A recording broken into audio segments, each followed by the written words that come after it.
Chapter 13. "Good morning, Einstein," says Grandpa Al, pouring Frank some cornflakes.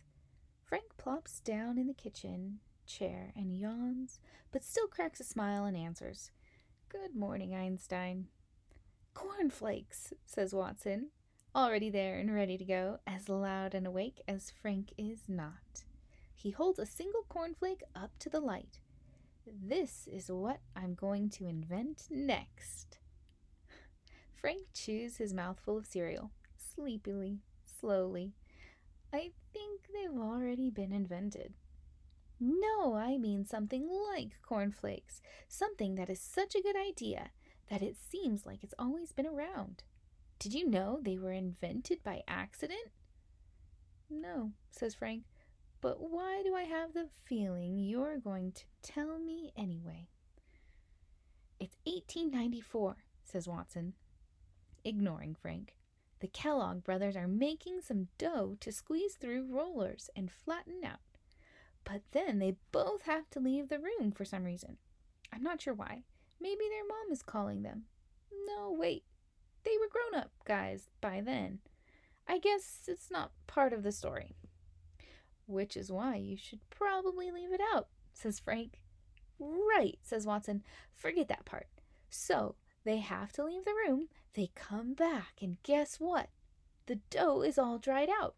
They don't want to waste it, though, so they run it through the rollers anyway." "Okay, now this is getting really exciting," teases Frank. "But when they run the dry dough through the rollers, it breaks into flakes. They are delicious. Everyone loves them. And now they've been around for more than 100 years. Which just might happen with Watson's universal strength peanut butter bubblegum," says Grandpa Al. He checks his full-scale model of the first atomic clock on the kitchen wall. "Speaking of which, we'd better get you boys over to City Hall so you can get set up. Big day today."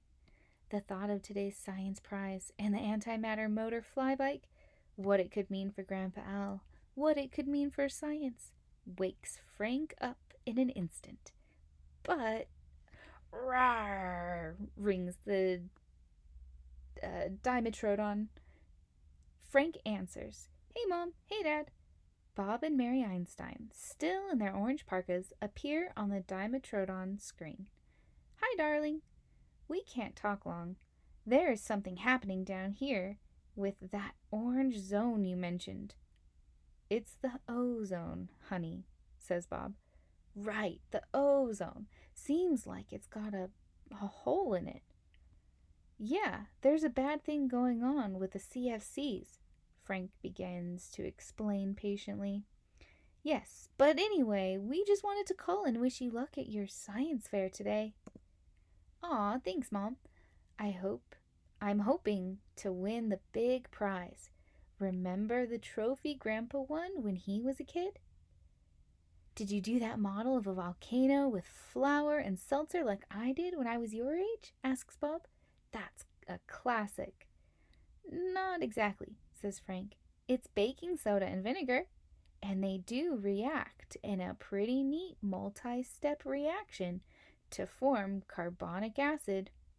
NaHCO3 plus HC2H3O2 converts to NaC2H3O2 plus H2CO3, which decomposes into water and bubbles of carbon dioxide. H2CO3 converts to H2O plus CO2. But actually, I finally figured out how to power my old flying bike invention with a real antimatter motor I made with Watson and my robot pals." The picture link fuzzes for a split second. "What?" says Mary. "We didn't hear all of that, but it's wonderful that you are riding bikes with your friends." "We are heading home tomorrow," says Bob. "See you in a couple days." "Love you, sweetie." "Love you guys. Bye." Frank turns to Grandpa Al. "You let your own kid make a volcano model?" Grandpa Al smiles and shrugs. He loved it, and it made a very nice imitation lava flow. Now come on, pack up your fly bike and peanut butter bubble gum, and let's blow this pop stand. Below this pop stand is another one of those mysterious Grandpa Al sayings where you know what he means, but you really have no idea what he just said. Frank jumps up and hustles to his laboratory. I've got my peanut butter bubble gum right here and all ready to go, says Watson. Want another piece? Maybe later. I'm still trying to unstick my right molars, says Grandpa Al. But hey, on second thought, it might be just what I need. He pulls his bongo drum out from under the table and smooths a piece of Watson's universal strength bubblegum into a crack in the wood.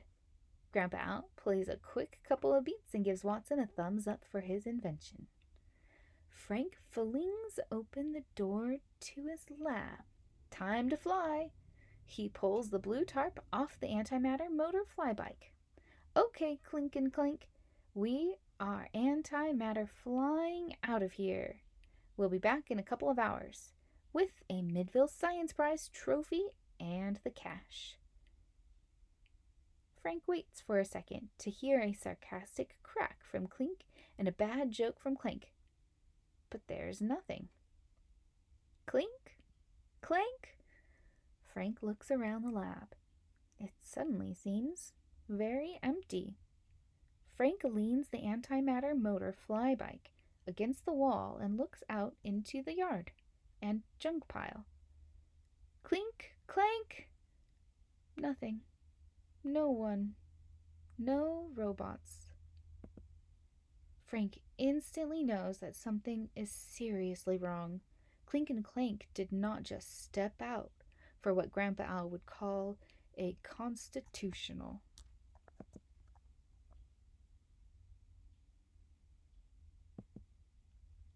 Frank hurries back inside and examines the whole lab for a clue. Nothing. No, wait. There, on the paper plans, small black specks. Dirt? Pepper? Frank wets a finger, picks up a piece, and looks more closely. It's some kind of insect leg. Who would leave an insect leg behind? And why?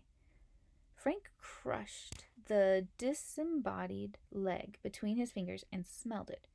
A sharp, acid chemical scent, like really intense magic marker, fills his nose. Frank, come on, let's go, Watson calls from the kitchen door. Frank drops the insect leg. He carries his antimatter motor fly bike into the kitchen and gives Grandpa Al and Watson the bad news. Clink and Clank have been robot napped.